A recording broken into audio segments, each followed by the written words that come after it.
If you get stuck in the habit of thinking you're only a content creator, the trap that you fall into is you don't look at your business like a business. And when you don't approach your business like a business, you won't build it that way.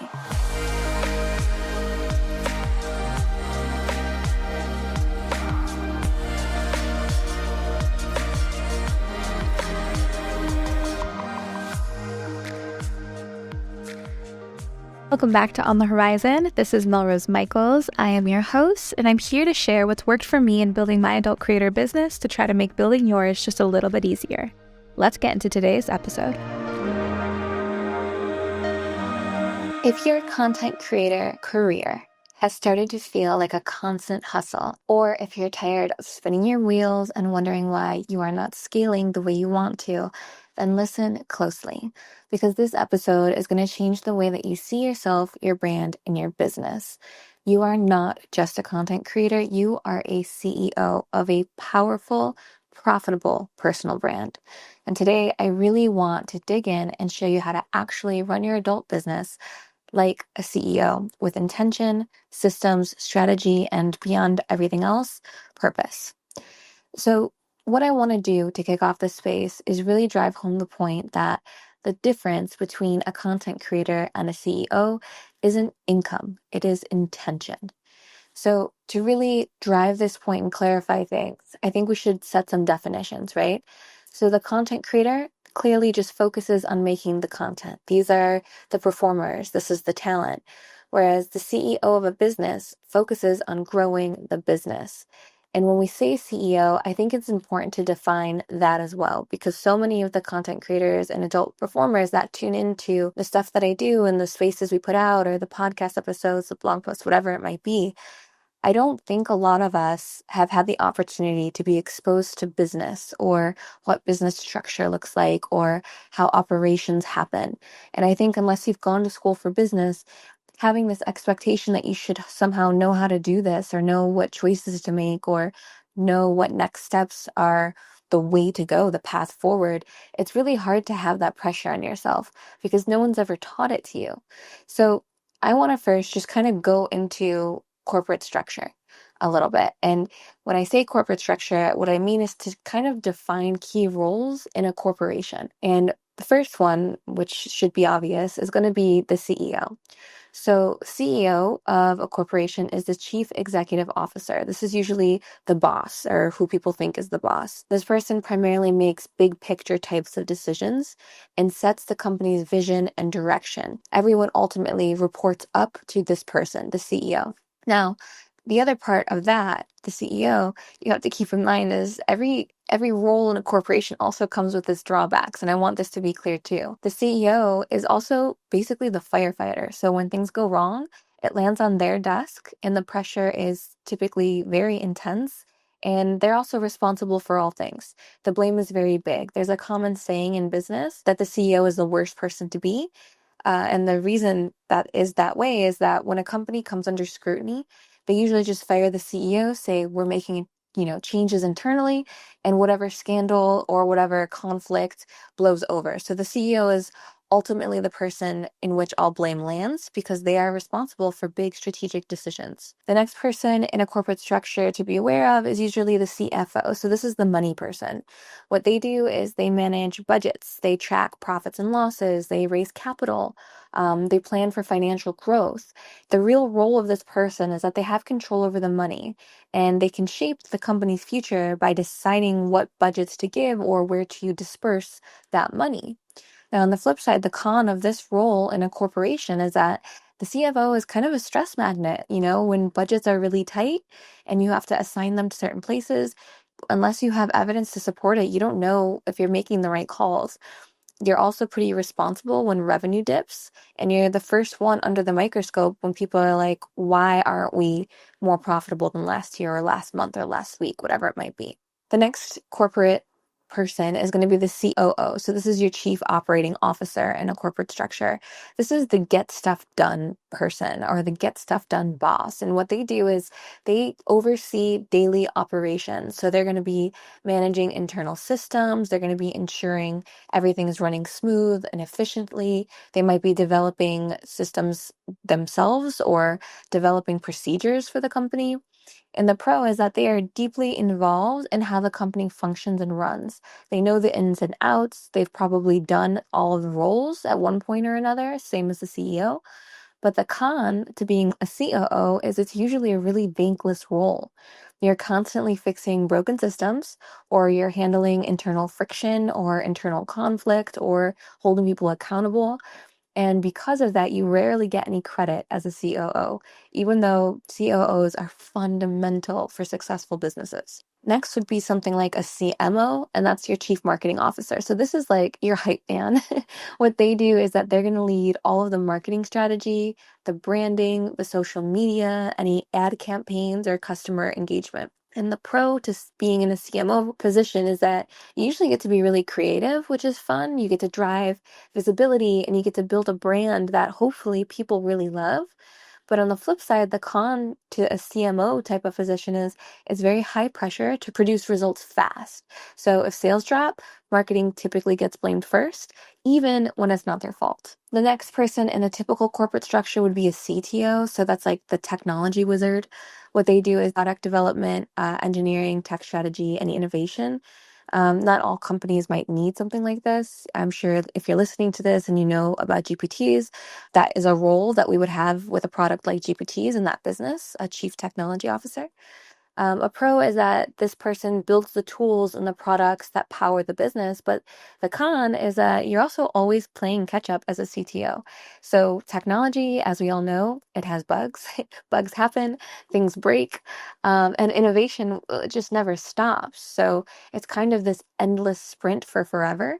And if that sounds familiar, that's very relatable for a content creator.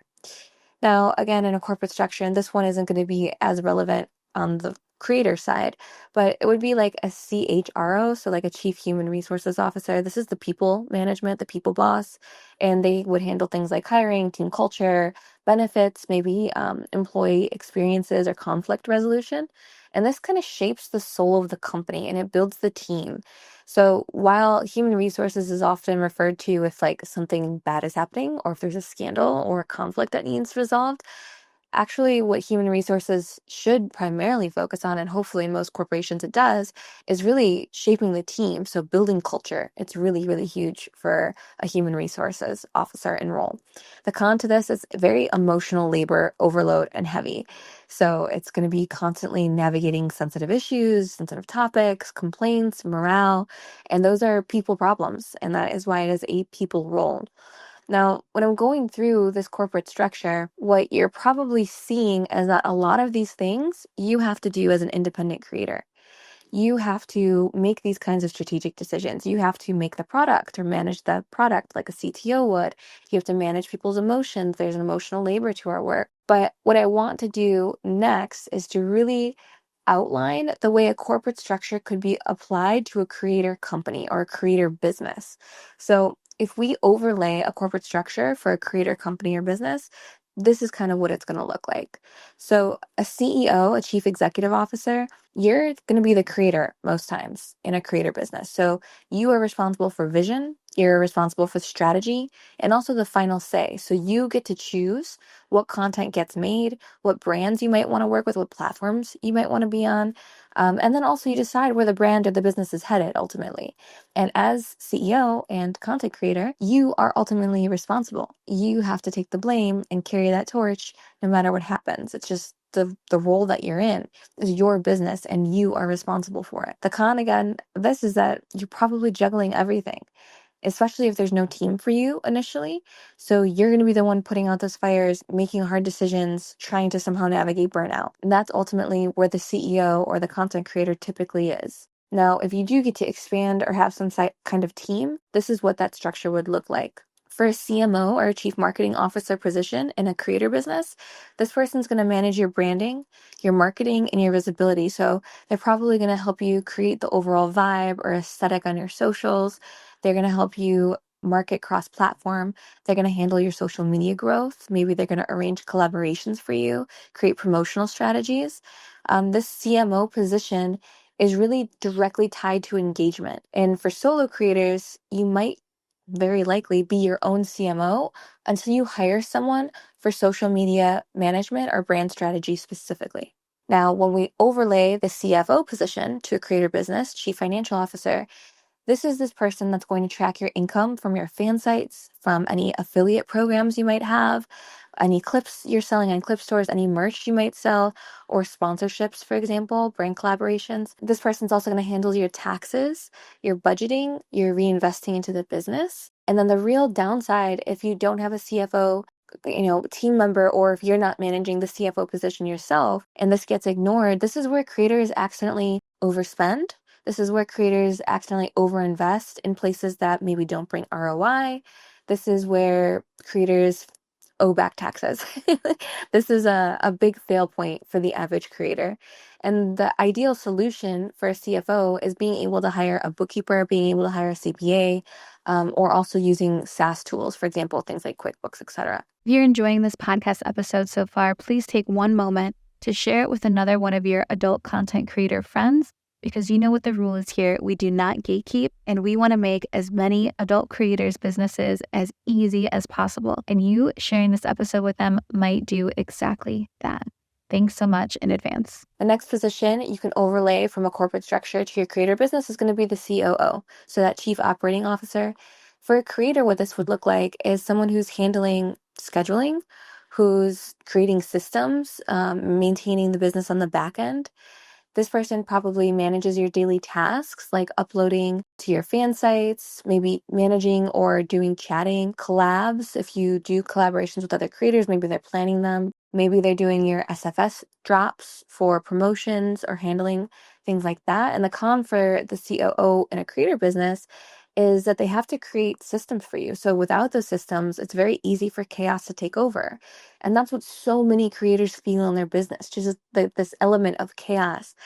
Content gets delayed, messages go unanswered, money is left on the table. And that is because there's no COO or the COO structure or role being filled in your business. Now, again, for solo creators, project management tools are going to be your best friend, especially if you can't hire a team member at this stage. So you want to consider things like Notion, or what I use personally, Asana, Google Calendars, Google Sheets, things like that. Google Tasks is another great free option. But these things are going to be your best friend, at least until you can hire a VA or a business manager to act as COO in your creator business. Now, on the CTO side, for a creator business, chief tech officer, this isn't something that the average large creator business technically has, but this is a role that you could hire for and kind of modify. So this person could manage technical things. So like maybe you have your own membership site or pay site. Maybe they manage your link in bio tools, your Dropbox, any editing software, AI tools like GPTs, for example. They can help set up automations. They can troubleshoot when things are broken, get to the bottom of like, is Twitter down or is IG just not posting right now? They can be that person on call to solve those problems and ask those questions to. And then the solution for this, again, you can outsource this to someone who is tech savvy, a fan or a friend. You can hire for something like this off of Upwork. You can also just use products that kind of have things like this built in. And then for human resources officer, I don't really apply this to most creator businesses. Most creators, again, don't have this.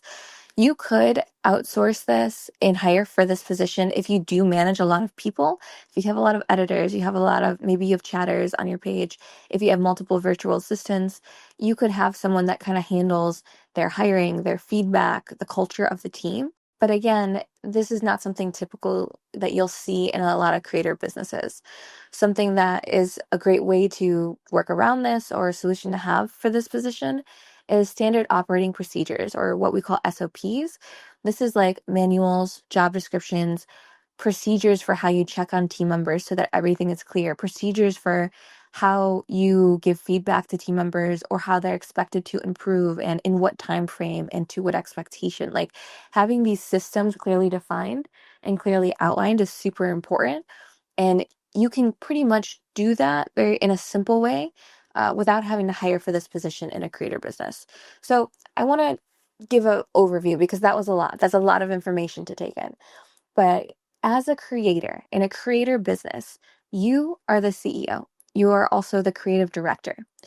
You would hire, if you're expanding, this is beyond being a solo creator doing everything yourself, wearing all the hats.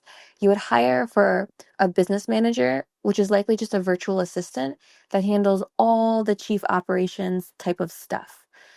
You would hire a VA or an editor who handles all your content and post-production.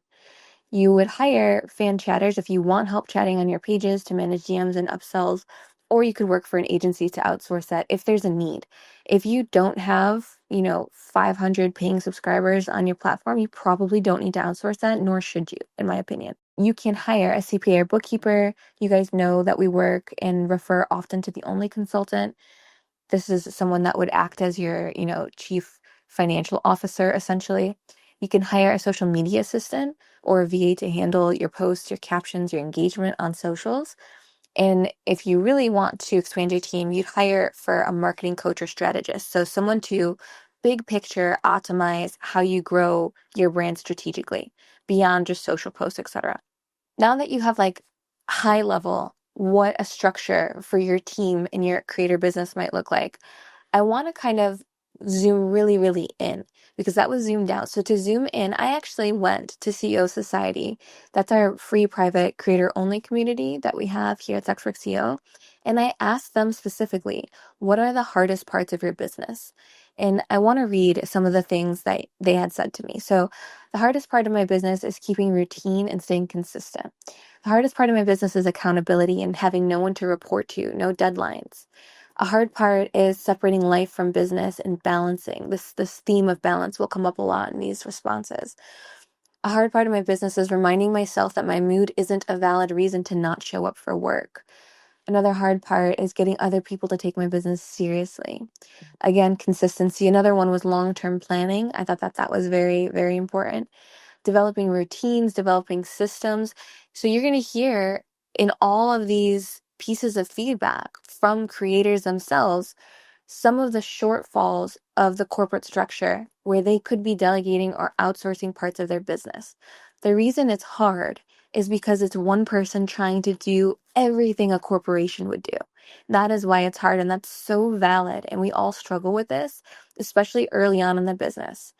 But here's why I want you to understand that this is an important season of sacrifice to go through. When you can't afford help and when you're early on in your creator business and you are CEO and COO and CMO and CFO and all of these pieces, when you're wearing all of these hats, this is the season of your career where you learn how to do all of those things. You don't have to learn how to do them all well, but you do have to learn how to wear all the hats and do them all. And it's kind of like, to be honest, it's kind of an eat shit season. Like it's not fun. It's not easy. You're going to be burnt out. You're going to be tired.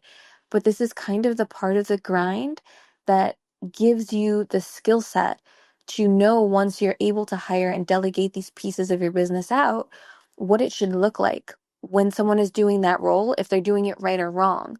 You can't actually know that stuff unless you've done these things yourself. Now, I'm not saying you had to do them well. I definitely have not done CFO of my MelRose Michaels brand well. I owe back taxes. I've been pretty open about this. I'm not good at all the things I do, but I do know how to get them done to some degree of efficiency and how they say progress is better than perfect. I can get the things done. Done is better than perfect. So once you've gone through this season of learning how to wear all these hats, that's the only way you can know how to hire for them effectively. So there's this part about what creators ask me, and it's almost always like the wrong question at the wrong level of the game. If you think of like a video game, for example, and this is really how I try to view business because it makes it very impersonal to me and I don't get so emotional about it when things don't work out. But there's different things that you need to know how to do at different levels of the game. So when you're early on in your creator career, the thing you know how to do or you need to know how to do is create content. So you need to learn how to edit something simple like CapCut or InShot. You need to know how to be able to film yourself using a cell phone, or how to light yourself using a clip-on light at the very least. You need to, or, sunlight from a window. You need to learn the skills of how to create content, as step one is being a content creator. That's the very basis of what we do. It's how you create the product you're going to sell. The next step or the next level looks different. It's how do you find fans to buy the thing you're going to sell? How do you build a social following and a sales funnel to get them to where you're selling the thing? And so each level looks different. And what I often find is creators are asking how to do things for a level they're not at yet. So if you're wondering how you scale your business, but you're not making enough sales right now to pay your bills, scaling is not your problem right now. Sales is your problem right now, which probably means marketing is the level you're at. And that's the skill you need to build. That's the thing you need to learn. So I want you to understand, listening to this, that depending at what level you're at, and you really need to have some self-awareness and dig into what level that looks like and what that really is. When you figure out what level you're at, you'll understand what problem you're facing and what challenge you need to solve, because it's different at every level. And most often, creators are trying to solve problems way beyond the level they're actually at. And when you waste all your energy doing that, you take a lot of energy away from making money where you are. You don't need to have a huge scalable business. You don't need to figure out those parts if that's not where you're at yet. So now, to take that all back and to bring that back in, we have big corporate structure. We have these pieces to the problem, these pieces to an organization that you're hopefully going to build. We have an understanding of the creator being the CEO of their business. And we need to now unpack why it's important that you see yourself this way. If you get stuck in the habit of thinking you're only a content creator, thinking you're just a performer or you're just talent, the trap that you fall into is you don't look at your business like a business. And when you don't approach your business like a business, you won't build it that way. It's very easy to act and behave as talent and to show up to shoot and do your part. But there's a lot that has to go on beyond just the making of the content to build a business. And a lot of creators are in this cycle of create the content, sell the content, create the content, sell the content. And it's just this endless cycle that does lead to burnout and does lead to frustration, because you're almost on this plateau that you can't figure out a way off of. So I think we need to make some real shifts in viewing ourselves as CEOs of businesses and not just performers or talent or creators. That's really, this was a huge paradigm shift for me, realizing that I was in a business and it's a business to be taken seriously. And to give you perspective, I know for a fact that my Melrose Michaels brand, like my just on OnlyFans alone, has turned more profit on a monthly basis, monthly revenue, MRR, than some of the adult platforms you work on in this space. And that's a crazy thing to say. But knowing that is how I remember that I have a serious business. I have a serious business, and the fact that I get naked online or that I make adult content or whatever doesn't detract from the fact that I have a serious business. Most creators at, a certain level, they earn more than doctors or lawyers or all of the rest. So you really do need to internalize the shift that you have a real business. You are CEO of a corporation. Hopefully you're incorporated as a business. That's a big part of this step. But we need to take actionable shifts to think that way too, to think like CEOs and to think like corporations. Now, what does this look like? What you should be thinking about weekly is, what does my business need from me this week? What does it need from me this week? Maybe that's content. Maybe that's new content. Maybe that's some time spent in DMs. Maybe that's ordering a bunch of new outfits for upcoming holidays or cosplays you're planning or collaborations. Maybe that's setting up travel that you have upcoming to conferences or expos, or renting spaces to film in, or whatever it might be. What does your business need from you this week? So this is going to force you to zoom out and to think longer term and broader than just the immediate future. And then the other question I think you should ask yourself weekly, and this is something I do pretty often to try to make this shift, is, am I acting like talent, or am I making CEO level decisions? I fall into a habit very often of acting like talent, of whipping up content last minute, of scripting things or getting stuck at my content calendar, planning things that I never get around to doing. But I know a CEO is someone that executes. There's no one more responsible than the CEO. They are the root of all problems and the place where all solutions must happen. So if something's not getting done or executed on, it is my fault and I need to go do it. So as a CEO, when I'm looking at my business, it's CEO and strategic level decisions. Does being on this adult platform make sense anymore? Should I be investing so much time and attention here? Has there been a positive enough ROI? This is something that you would be thinking about when you're zoomed out and thinking like a CEO of your adult business. Tangible steps to do this is one, to block time weekly for just strategy, for like total type A, thinking through admin type strategy. You block time to create content, so you should also block time for strategic decisions. The next part is to really name your business. And the way I picture this is like I keep an identity that's separate from my persona or my performer self. MelRose Michaels is the brand. There's a lot of overlap between my brand and my persona and just me as a person, of course. But Mel is the one running the businesses and she's the one that's going to get shit done. I make that distinction in my identity because I need to understand mentally which hat I'm wearing and how that person wearing that hat behaves. Mel, the creative, is going to be much more inspired and much more flexible and much more fluid in the way she approaches her task. Mel, the CEO, is going to sit in front of her to-do list and get what needs to be done. These are different hats and they bring out different parts of myself, and I need to make that distinction in order to show up for each of them. And the last tangible thing is I think you should really write a vision statement. And I mean write a vision statement for you, for the business you're trying to build. Like, where are you taking things? You need to know that. SWCEO has a very clear vision statement. Melrose Michaels, the brand, I have a vision for it. I know what I want it to look like 10 years from now. I think that you have to think about those things and write them on paper or, in whatever CRM or whatever systems you're using. And speaking of systems, this brings us to infrastructure. Infrastructure over stress. I love the way that that sounds. When you are thinking about infrastructure, you have to put tools in place or systems to help you win. Like every CEO has a CRM, every CEO has a calendar for their meetings, etc. Every CEO has tools at their disposal to make all of the things possible. You are no different. So you should have a content system, right? That's an easy one. Batch film your content. Don't wake up every day and not know what you're doing that day, not know what to shoot. You can use a simple Google Calendar, create filming days, pre-plan what you're filming. You can have, GPTs can create you a content calendar. It can take so much of the effort and the thought and the work out of this as well.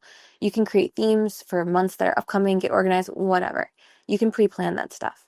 You should also have a money system. So if you're not in a position to hire a CFO or like a bookkeeper or an accountant, get on QuickBooks, learn QuickBooks, track your income, make a spreadsheet. We have revenue trackers inside the CEO Society. We give those away for free. Just make it a habit of knowing the way your money flows. I probably didn't know how my money moved as an adult creator for the first 8 years of my business. That's insane. That's insane to run a business and not know if you're profitable. Like, think about that. And most creators really don't know this. Like, I would say even now, having a bookkeeper, I still lack complete clarity on how my money moves just because it's complex. We have so many different platforms, et cetera, et cetera. But you have to be able to get a grip on this. You have to, one, know what your deductions look like, what your cost looks like, what your income looks like, what's ROI positive. There's probably 5 things you're doing right now that don't bring you positive income, that they're not ROI positive. That's 5 things you could probably stop doing, free up a ton of time, and then pivot and do things that do make you money. But you just don't know. You haven't dug in and you don't know where your income is coming from or what's costing you too much to be profitable. And then also having a money system in place, this is going to help you set clear goals, like real goals that you can hit. And that's really important. So if you can't outsource the money, the CFO position to a bookkeeper, whatever, you should put a money system in place. Think QuickBooks, think spreadsheet, think something. But you have to know the way this moves to act as a CEO in your business. It's really important. And then next, really actionable or like big piece for creators in their businesses is a marketing system. So like, how do you distribute content? Do you cascade it? Does it get published on different platforms at different times? Is there a high value place that you post it for a premium, maybe OF or your home pay site or clip store, what have you? And then do you drip it to other platforms, for lesser prices as the content ages? Is there a way to automate this? Are you automating any of these things? Are you using scheduling tools? There's scheduling tools for social, and then there's typically on-platform scheduling tools for your adult platforms. And then also with your marketing, you should be tracking which platforms or which places drive traffic that converts. You shouldn't be wasting your time on those that don't. So many creators don't actually know where they're following or where their subscribers are coming from. And this is something that's like a very actionable thing you can do. If you're listening to this and you don't have tracking links built out on all of your socials that you change and update every single month, that's something you can do today that will take you 3 to 5 minutes and give you a huge leg up on understanding where you should spend or focus your time in your adult business. If you're not primarily focusing on OF, which gives you the ability to create tracking links, create a bit.ly, bit.ly, go to the website, create short links for all of your, places that you promote, and then use the bit.ly link to promote, because at least then you can see how many clicks it's gotten. And if you can see how many clicks, that's at least a baseline indicator of how many people are trying to get to your adult platforms from wherever you're promoting them. So making sure that you have a marketing system in place, you have either some sort of organizational, plan of how you post your content, how you cascade or drip your content, when new things go live. Also on social, what you post to promote, how you schedule it, if it gets auto posted or cross distributed, and then where your traffic comes from. All of that falls into that marketing bucket. And you should probably be setting at least one marketing day a week to just schedule stuff out. Schedule out the content on your spicy platforms, schedule out your social content, and then also if they're, once a month, at least not every week, but once a month, schedule out creating those new tracking links and then posting them everywhere so that you have some indicator of where things are coming from and why. These 3 core things, the content system, the money system, the marketing system, you can do these and build out these infrastructures as a solo creator. Because if you don't have systems, you are the system and you will burn out. You are a fail guaranteed system. Humans doing everything themselves is like 100% failure rate guaranteed. So you need to create systems so that you are not the sole system that runs your business. Now, we have a question that came in asking, how do you vet and interview people for your team? So this is going to bring us to this kind of chunk of the space where I want to talk about delegation and buying back time. I've done a full course video on how I find people, how I vet people, the way I train people. We have a whole course dedicated to that. So I'm not going to go into crazy minute detail, but I am going to go into this section about delegation and buying back time because I think it's going to cover some of the basics. So just as a consideration, if you're doing $10 an hour tasks, you'll never have $10,000 months. You cannot scale if you are doing everything yourself. It's not possible for most businesses, and also you shouldn't have to. So the things you want to delegate first, creators always ask me this. If you want to delegate chatting on your platforms, if that's something that you feel ethically good about or okay with, go for it. If it drains you, you can delegate things like chatting. I know lots of creators who do it. Of course, not everyone's speaking openly about it, but it is a thing that happens. Video editing. This is a huge one to delegate. This would probably be my number one thing to delegate because editing is very time consuming and so much, bottleneck happens from a creator filming the content, which usually isn't the hardest part, versus them having to sit down and actually invest the time into editing, which is typically where things go to die. That's where the big delays happen. Another thing you can delegate is file organizing. So people categorizing your Dropbox or your Google Drive or wherever you store your content so that's easily findable. I do this on Telegram, I back up on Dropbox, for example. Something else you can delegate is scheduling and captions. You can literally hire a VA, give them access to your GPT's NSFW ChatGPT account from us and have them create all your captions for all your posts and get that stuff scheduled. Super easy, super low cost. Something else you can hire out for is custom content requests or management. One of my VAs helps me to manage all the custom content that I have to do. So I have a part of my Asana, my CRM, that's just a board for custom content requests. And when I get a custom content request that comes in, my VA will add it to that board. We'll add all the information, the name I have to say, what kind of content it is, how long it should be, the user who requested it, their username, what platform they're on, all the rest. And then once I create that content, I put it back into my CRM or I deliver it back to that VA, and then they check it off the Asana board so that it's done and once it's delivered. So there's also a place to delegate to make sure that your fans are getting the stuff that they're paying for, because customs are another thing that I know personally as a creator, one, hurts your sales because once you haven't delivered a custom, that fan stops spending. And two, it's something that's so easy to get lost because it happens in the DMs and it's very hard to search platform DMs as a spicy creator. It's pretty much not possible. You can pin things, but even that can get lost in the shuffle. So when you are ready to delegate, when you're considering a VA, these are the things you should consider delegating first. Video editing, chatting, should you want to, file organizing, scheduling, uploading, captioning, and potentially custom requests. Sometimes you can combine these roles for a VA. Like if you have someone chatting in your DMs, they could also be handling your custom content requests. Those things can go together. They're already in the DMs, so it would make sense. But some things won't go together. Video editing, probably not going to go together with a chatter role or a scheduling role, for example. Now, you would want to start delegating one thing a week so that it will free you up to make more strategic moves. So if you delegate video editing and you get that off your plate, now you have like a rhythm. You can create content once a week, it gets edited once a week, and you can schedule it and post it once a week. You can do that on your marketing day that we discussed earlier. But once you start buying back some of this time, you need to fill the new free time with ROI positive activities. That is the role of a CEO, is to strategically make the decision of what's going to give me more leverage back on this newly freed up time. So you're going to make a list of everything you do in your business. This is an actionable step. Make a list of what you do in your business.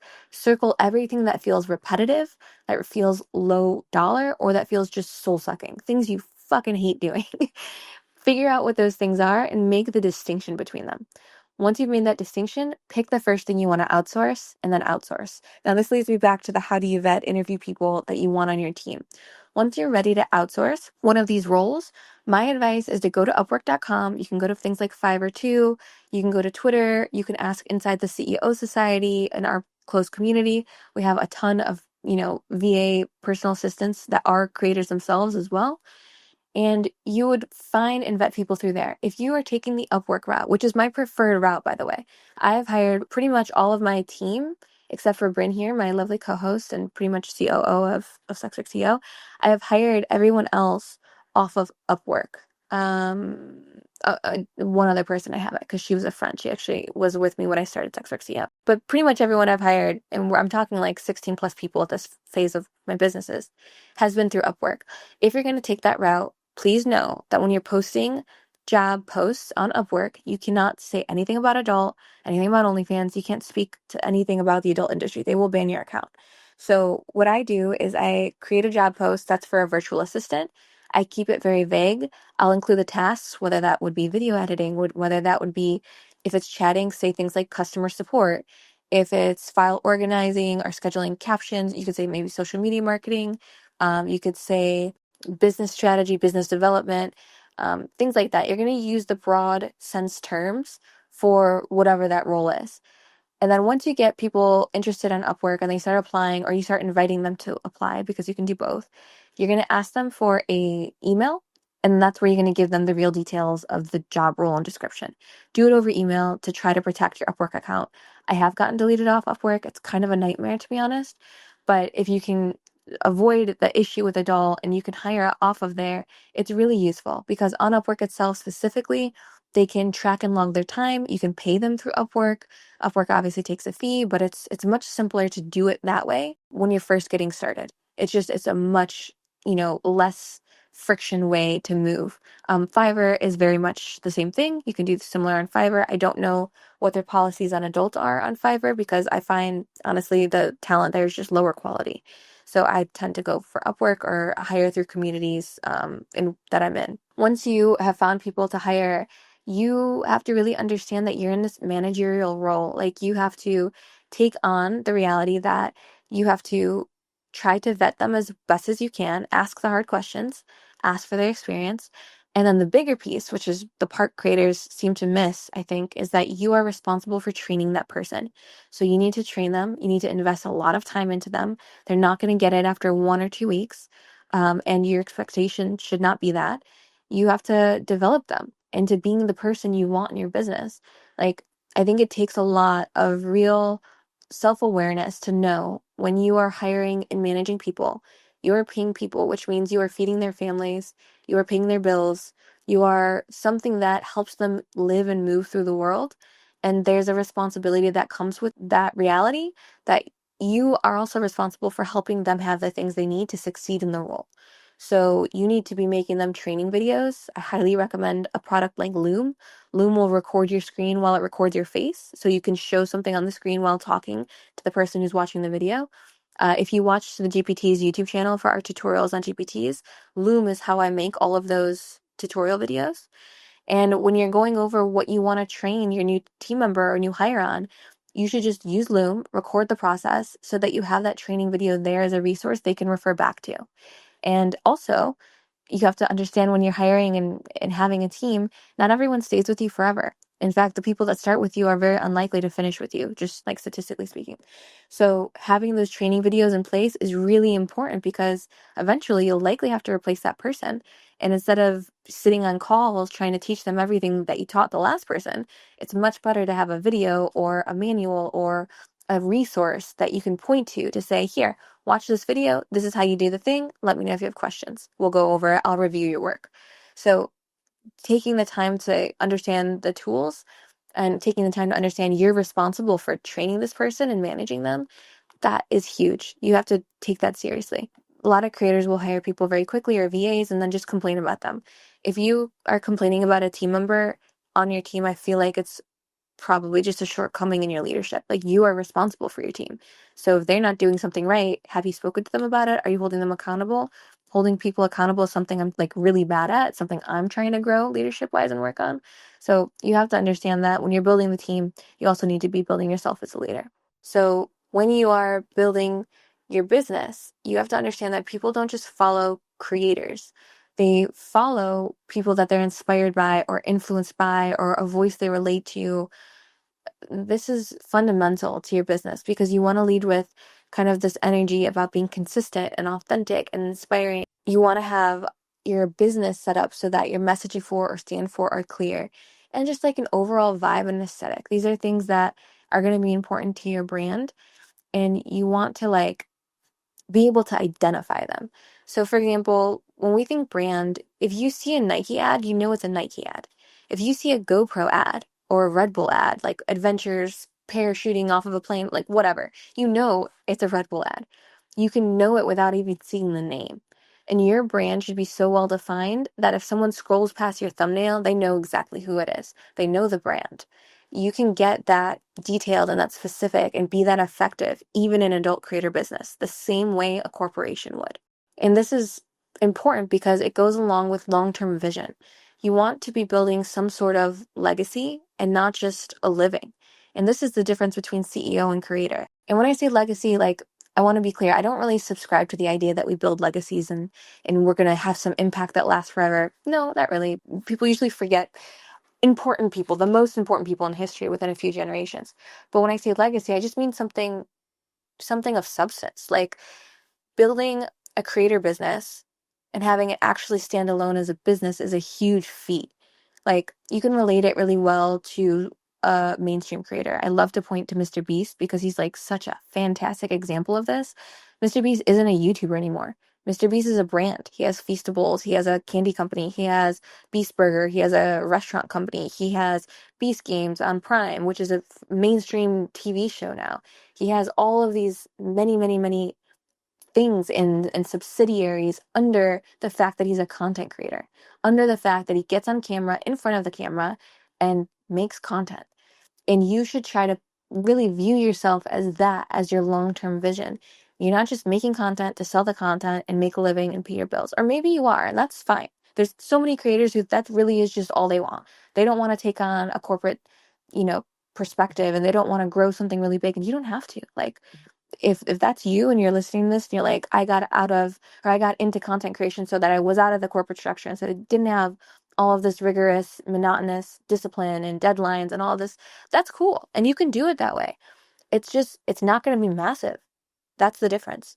Like, you can't scale something big without structure. Like, even the biggest companies that are the coolest that might play like ping pong in their break room or, have communal work areas and like kind of toss around a ball and chat all day as brainstorm sessions, like even the coolest ones, they have structure. Because without systems, you just can't build big things. You can't get a lot of people to work on a common goal without having processes in place. And this is a growing pain like I've really experienced with MelRose, the brand, and with SWCEO. My first hire, Selena, who is like the world's best executive assistant in terms of where she came on in my business and where she is now, like she is the best example of seeing the shit show evolve. Like when I hired Selena into my organization, I hired her to help me post my Snapchat shows because they had to be posted at 8 p.m. every day. And I was so tired of being tied to my phone at 8 p.m. for an hour trying to post 1 minute long clips of my explicit shows. I already filmed them. I hated posting them. I hated being tied to that hour of my time, having to sit somewhere and post these shows, or if I had bad internet and I couldn't do it or whatever. So I wanted to outsource it. When I hired Selena off of Upwork, she took on this role of posting the shows. And then it evolved. And then we were making clips. And then, OnlyFans comes into the chat. And then we're on that platform. And then we're on all the platforms. And then we're managing clip stores. And then we're managing other people. And now we're at a point where I also have these other companies. I have SexWorks.io, I have GPTs, I have SWR Data. And at this stage, without a home base in Asana or without a system that we can rely on or without deadlines for things, nothing would get accomplished. Like, it's just not feasible. So while I understand a lot of sex workers or content creators get into this business for the flexibility it offers and for the non-rigorousness of it, which I'm sure that's not a word, but you get what I'm saying. That's okay too. But that can only go so far in terms of like building something big. So if you want to do that, cool, do that. This probably isn't the podcast episode for you or the Twitter space for you.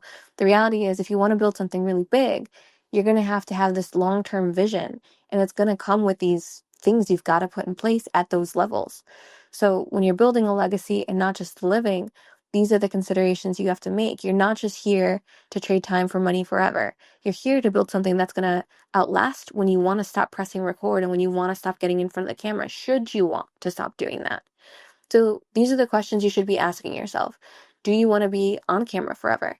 Mr. Beast, for example, has said he will always be on camera. He doesn't see a place or a time where he doesn't want to do that part of his business. You can be that way too. Maybe you don't want to be that way. Maybe you want to launch a pay site or studio and produce other creators like Ricky Johnson from Ricky's Room. He is a creator and a performer, but now he has a studio. And now he makes money on the content he produces and puts out through his studio and his productions.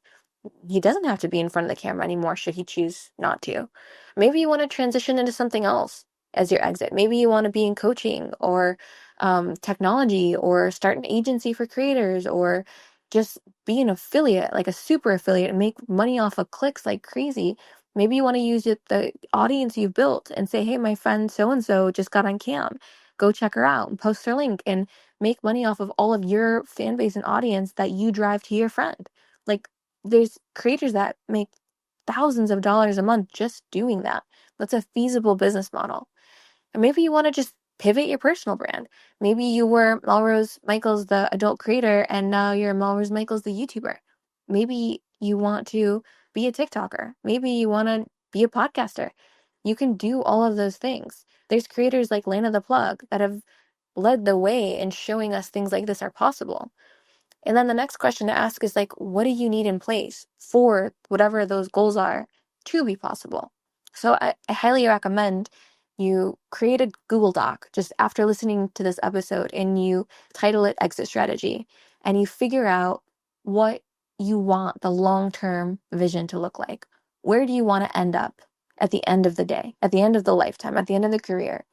List out all your ideas, just brain dump it. Don't be afraid of what it looks like or how unrealistic it might sound. Just put it all out there. And then when you pick out the things that you're like, that's what I really want, that's where I really want to be 10 years from now, then work backwards. Then you reverse engineer how you get there. Well, if you want to be a YouTuber with 1 million subscribers, well, what does that look like? What does that look like over 10 years? It looks like a certain amount of subscribers every year, and it looks like a certain amount of subscribers every month and every week. And if you want to get a certain amount of subscribers every week, well, you should probably be putting out a video every week, or maybe you need to be putting out 3 videos a week. You can reverse engineer all of the big vision into small baby steps that take you down the path. And then also long-term vision, think about like financially what it should all look like. Do you have investments? Do you have real estate, stocks, savings? Like, what's your cushion look like? Because when you're reverse engineering your life, you should consider other aspects too.